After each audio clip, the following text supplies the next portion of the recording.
రాస్తాము, పుస్తకాల్లో ఏముంటుంది? పూలసారి వాళ్ళ మాటల్లోనే ఏమంటాడు? పుస్తకం నా నెత్తిని తెలుపుతాం, నా దోషితో ప్రసాదం అంటాడు. దీపమే దారి చూపుతుంది, ప్రసాదంగా కళ్ళు పెట్టుకునేంత పవిత్రమైన పుస్తకంగా తను భావిస్తున్నారు. మరి తను ఏం రాశాడు? ఇంతకీ ఏం రాశాడు? ఏం చేస్తాడు పుస్తకంలో తను అంటే చెప్తున్నాడు. అనే పెద్ద కచ్చరం మీద ఉద్యమ సవారీ చేస్తాడు,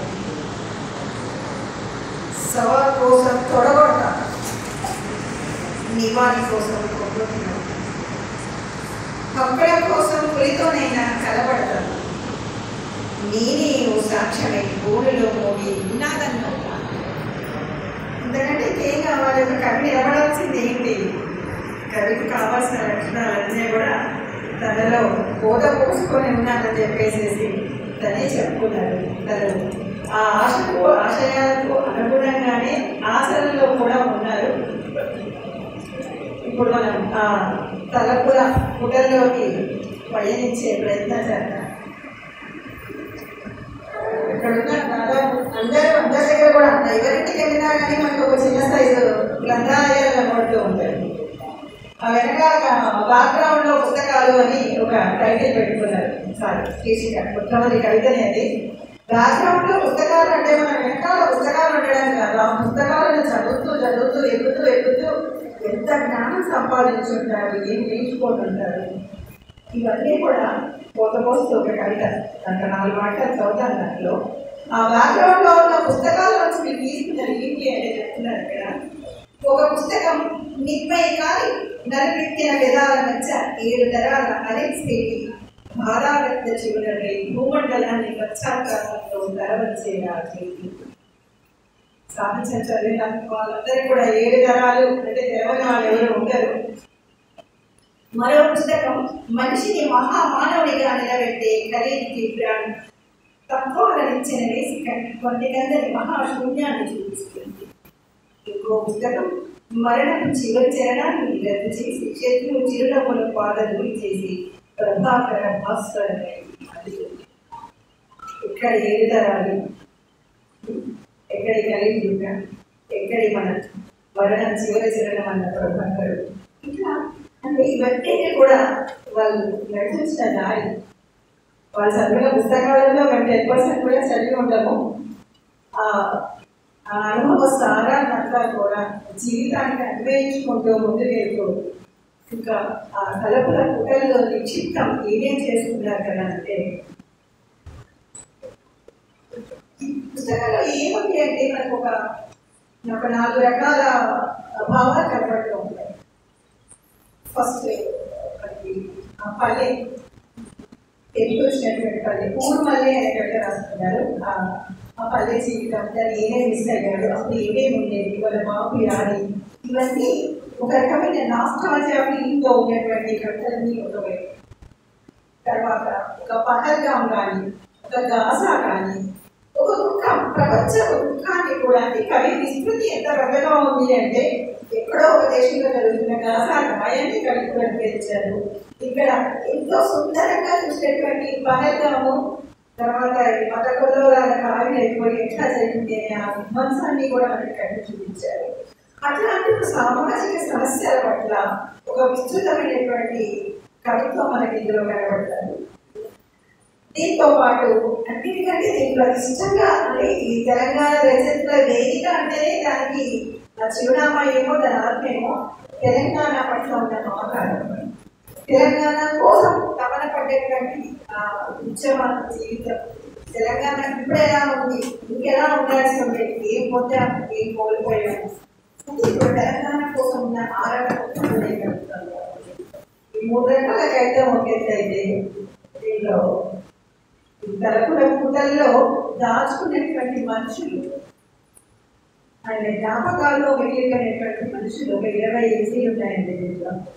సో అంటే మనిషికి ఏంటి గోల వెంకటేశ్వర గారి కవిత్వం ఏంటి అంటే ముందు మానసం అన్నారు.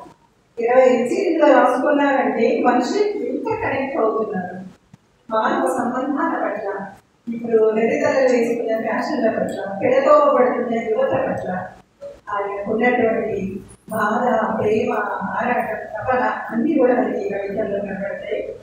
సో అక్కడక్కడ మనం కొంచెం కవిత వాక్యాలను చదువుదాం.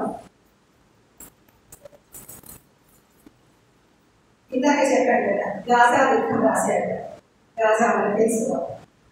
గాజా దుఃఖంలో అంటారు, నీ రక్తపు పెరిగిన నేను తడతడలు పోతున్నాను, నీ గీతాపై నేను తెరతెరపోతున్నాను. ఫోన్ చేసుకోవడం ఒక కష్టాన్ని అక్కడ ఆ దేశంలో అక్కడి పౌరులు అల్లాడుతున్న స్థితిని మనం ఫోన్ చేసుకోవడం ఇక్కడ తెరతెర పోతున్నాడు. ఇక్కడ ఉంటే తెరతెర కొట్టుకుంటున్న గాజా వాకుల పోతాడు. గాజా అంత బాధపడుతూనే గాజా చెప్తున్నాడు ఏమని, గాజా నువ్వు కాబట్టి ఏడ్చే చిన్నపిల్లవు కాదు, గల్లా పట్టి గదిమే యుద్ధ రంధ్రాలు, ఈద్గా జవాబు పక్కసే ఒక్క గాజాకే కాదు, పీడిత ప్రధానికానందరికీ కూడా ఇది ఒక ఇన్స్పైరింగ్ వర్డ్స్. మనం చిన్నపిల్లలాగా ఒక సమస్య వచ్చినప్పుడు దుఃఖపట్టి ఏడవడం కాదు, యుద్ధ తంత్రం తిప్పి కొట్టాలి, ఈద్గా జవాబు పక్కసే లేదా అది మనకు చెప్పేస్తున్నారు అనమాట. ఇట్లా ఇదే క్రమంలో వస్తే పహల్గాం, నేను పహల్గాం చూశానంటే పహల్గాం మీరు మేబీ వెళ్ళినట్టున్నారు, వెళ్ళినట్టున్నారు. టూర్కి వెళ్ళినప్పుడు అది ఎంత సుందరంగా ఆ ప్రదేశం ఉందో దాన్ని వర్ణిస్తూ వచ్చి ఆ తర్వాత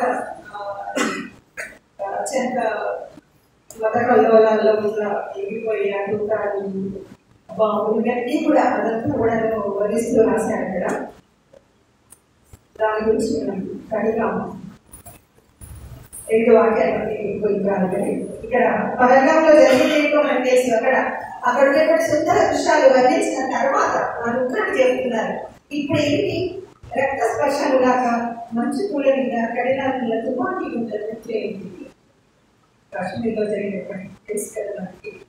మతం పచ్చ కావాలతో వస్త్రహరితం మీద చూడాలి, అమాయకుల మెదలను ఏది లోపరుచుకుంటుంది. ఇవి చాలా పోర్టబుల్ వాయిస్. అమాయకుల మెదళ్లను ఏ దేశం లోపరుచుకుంటుంది ఇంకా ఎందుకు అవుతున్నాయి మతకల్లోలాలు? ఏ దేశంలో ఉన్నటువంటి పాలకులు, ఒక్క మన భారతదేశంలోనే పాలకులు ఉన్నారా? ఆ పాలకులు మాత్రమే ప్రభావితం చేస్తున్నారంటే కాదు. ప్రభు దొరుకుతాడు, ఇరాక్ దొరుకుతుంది, పాకిస్తాన్ దొరుకుతుంది, ఎంతో మంది ప్రభావితం చేస్తున్నారు. ఎక్కువ ఆలోచించలేని అది మేధావి వర్గానికి అర్థమవుతుంది ఏం జరుగుతుంది అనేది బుద్ధిజీవులను. కానీ ఒక సామాన్య ప్రజానికాన్ని మభ్య పెడుతూ ఒక మెదళ్లను ఒక ట్రాన్స్ఫర్ పంపించేటువంటి కుట్రలు ఏవో జరుగుతున్నాయని చెప్పేసి ఇక్కడ చెప్తా ఉన్నాడు. ఏమని ఏం జరుగుతుంది? కాలనాలకు పాలు పోసి కాలం గది మార్చే దేశ దేశాలు ఒక మనిషి ప్రేమించాల్సినటువంటి ప్రపంచంలో మనం ఎందుకు దేశం భూమి కోసం తగాద, ఆస్తి కోసం తగాద, మతం కోసం తగాద, కులం కోసం తగాద, ఈ దేశ దేశాలు ఎందుకు అవుతున్నాయి? కూడు గుడ్డలు కాక మతం నిత్యావసర వస్తువుగా మార్కెట్లోకి దోసుకురావడం ఏంటి? ఇప్పుడు మనకు ప్రస్తుతం ఉన్న 100 మిలియన్స్ క్వశ్చన్, హిందూ మతం హిందువులందరం హిందువులనే దాదాపు ఇక్కడ ఉన్న వాళ్ళు. కానీ హిందూ మతం కొంచెం భయపడి చర్చుకోవాల్సిన పరిస్థితుల్లో కూర్చోబడ్డాం. మన దేవుడిని నమ్మాలా నమ్మొద్దా? మనం పూజ చేస్తాం, మనం దేవుడిని నమ్ముతాం. కానీ ఇప్పుడు ఇట్లా చెప్తున్నారేంటి? దేవుడిని నమ్మొద్దని ఎవరు చెప్పట్లేదు, పూజ చేయొద్దని ఎవరు చెప్పట్లేదు. మత విద్వేషాన్ని, ఒక మతాన్ని ఒక ఆయుధంగా చేసుకొని విభజించి పాలించి రుద్రం కింద తీసుకొచ్చి మన దేశాన్నంతా అల్లకల్లోలో చేసినటువంటి పరిస్థితుల మీద ఇలా చెప్పారు. తర్వాత ఇట్లా ఇదే పోవాలి మనం ఎదుర్కొంటే సామాజిక సమస్యలకు వస్తే మణిపూర్ హింస అనేది మాయని వచ్చే దేశాల్లో చెప్పుకోవడానికి ఒక తెగ ఇంకొక తెగ ఆదివాసుల వాళ్ళు అడవుల్లో ఉన్నవాళ్ళు కొంతమంది పట్టణాలకు వచ్చి అటువంటి భూమి కోసం పడిన తగాదాల్లో ఒక తెగ వారు ఇంకొక తెగకు చెందినటువంటి ఆడవాళ్ళని దక్షిణంగా వీటిలో ఉపయోగించిన పరిస్థితి. కళలు ఎక్కడ పెట్టుకుంటామండి? భారతదేశం రామాలు నేను కట్టెల్లి ఎన్నో చెప్పుకుంటా మనం ఎంతో గొప్పగా నేర భారత్ మహానది పరిస్థితులు ఉన్నాయా?